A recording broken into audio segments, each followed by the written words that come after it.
Hi.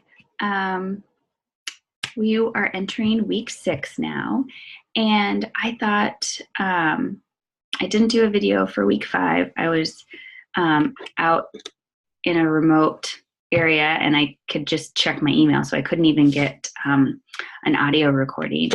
Um, so I'm sorry about that, but I made some points from the discussion forum, and I just kind of want to talk about mind mapping and brainstorming, thesis and evidence coming together.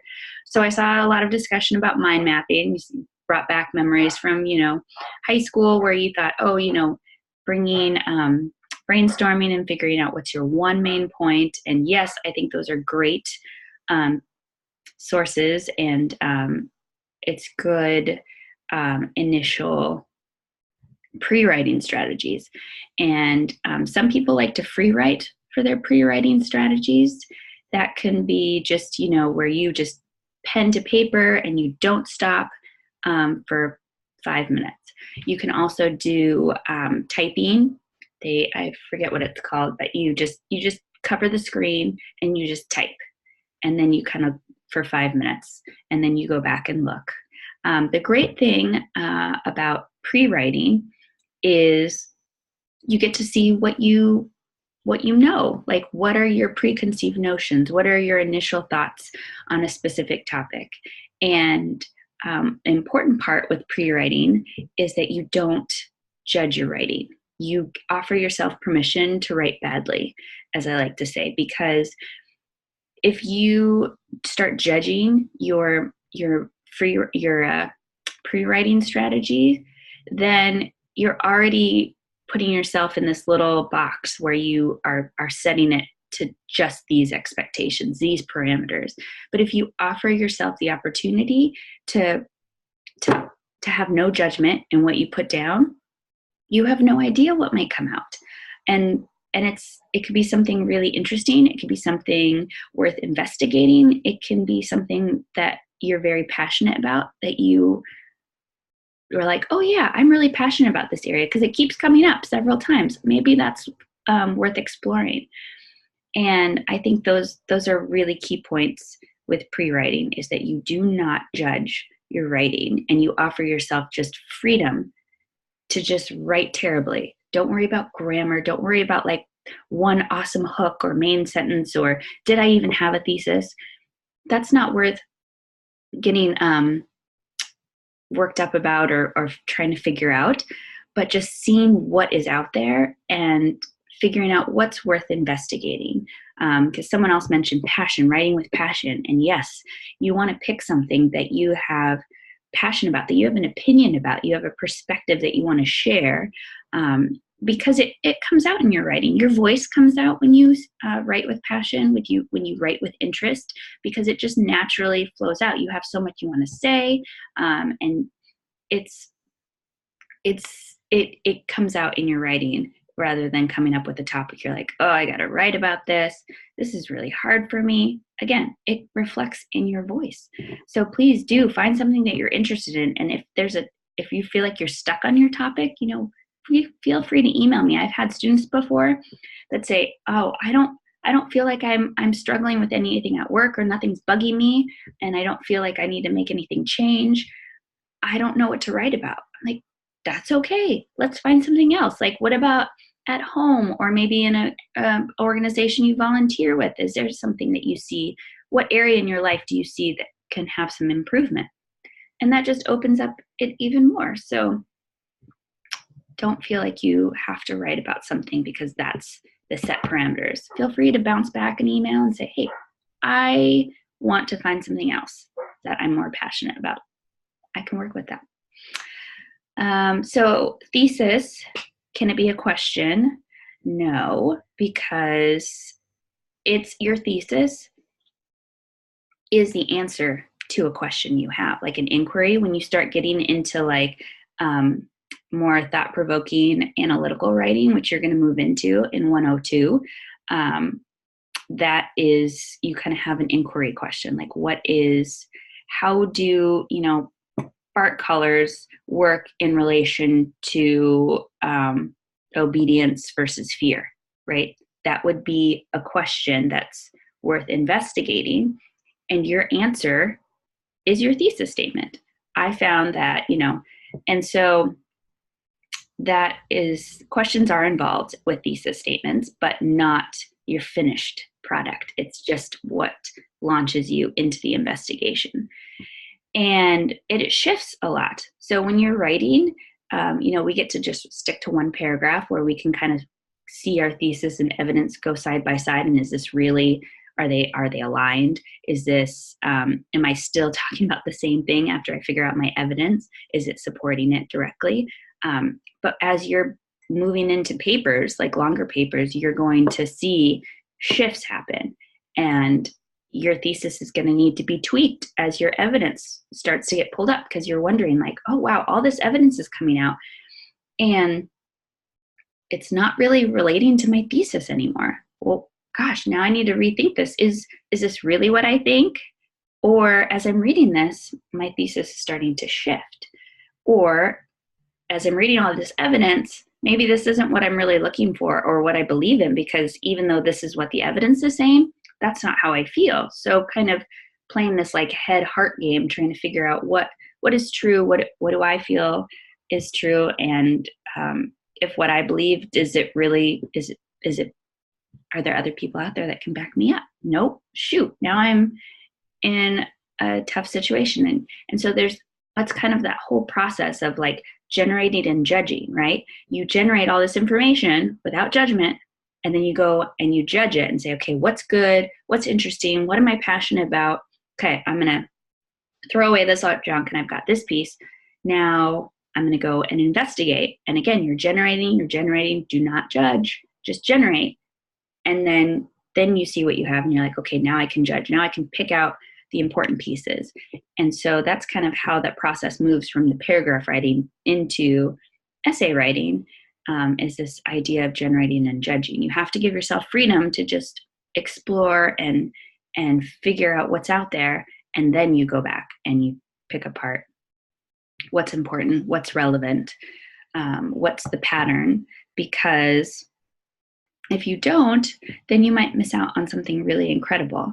And that's the whole point in analyzing critically and being able to figure out what you found out. So that's the part about thesis. And you only do have one thesis statement. Now, as you move into essays, thesis statements can be 1 to 3 sentences, because you have a statement, you have like a reasoning, like your why factor, and then you have kind of like a ramifications, like what are the ramifications for your audience with this statement? And that kind of also ties into your conclusion, because your conclusion shouldn't just be like I get to reiterate what I say, but like moving forward, what does that offer your audience in the long run, in the short run, in the immediate future? Like, what can this thesis statement provide them? And so it's, again, tying your audience in. And so a thesis statement can be 1 to 3 sentences. For a paragraph, no, we're trying to keep it really short, but moving into longer papers, yeah, your thesis statement can stretch out because you have more to say to your audience. Talked about writing with passion, creating the best thesis statements.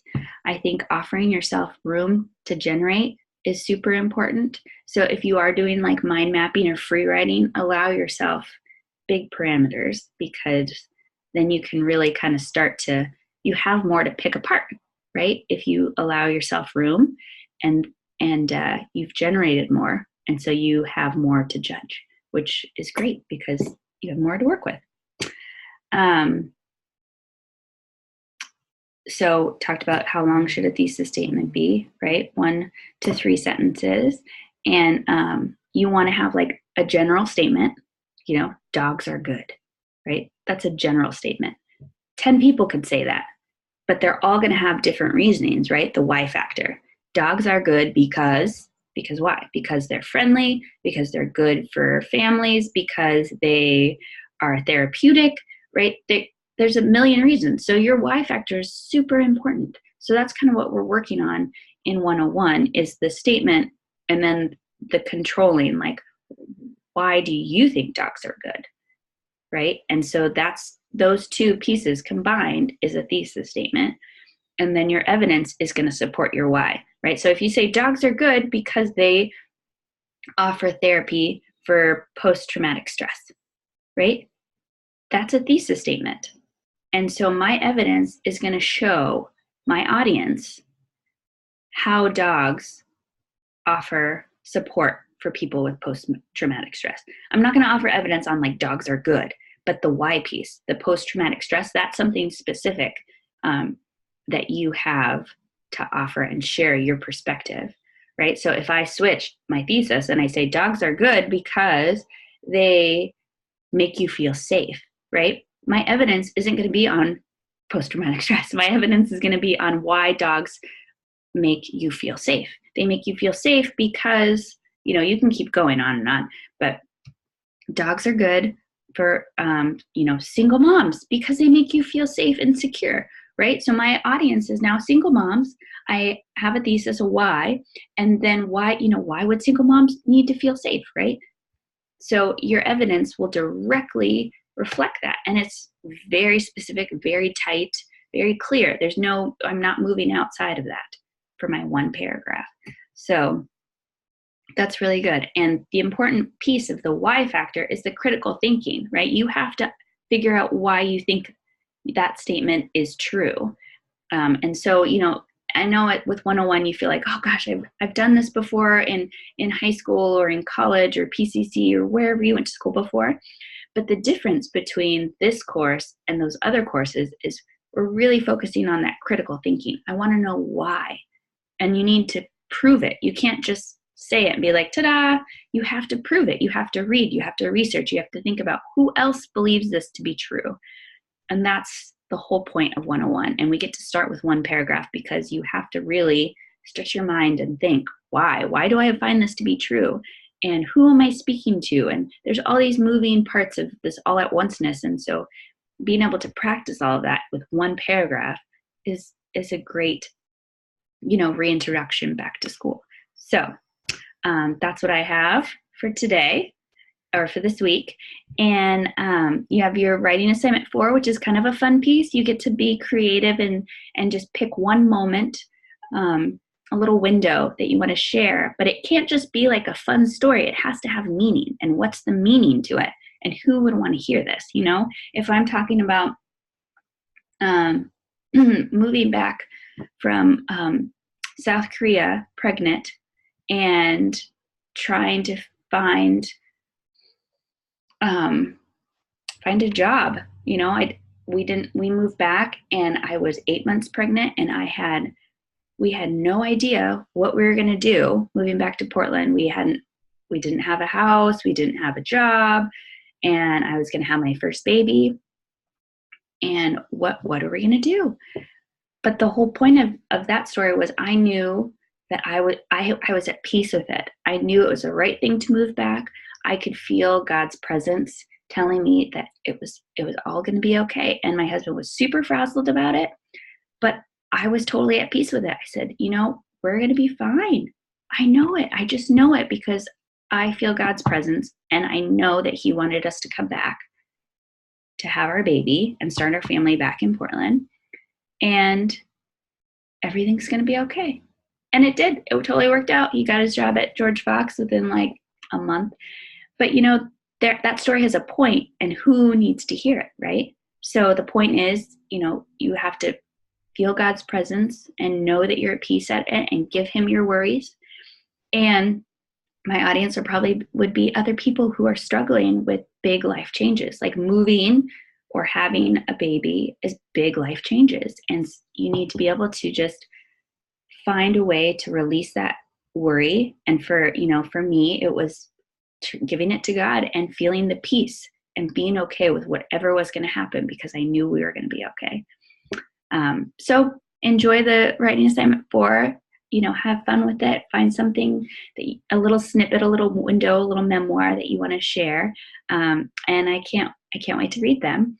For writing assignment number 3, I'm going to be working on them today and tomorrow and get them back to you. So the rewrites you'll have for week 7, you can turn in a rewrite for writing assignment 1, 2, or 3. You pick whichever one you want and do a significant, change to it. Not just read my comments, click yes, turn it in. I want to see like a full overhaul of your writing assignment, and I will give you a new grade that will replace that. So if you have any questions, feel free to email me. And I hope you find some really good time to read and write this week, and to stay cool and enjoy the cooler weather this week. All right.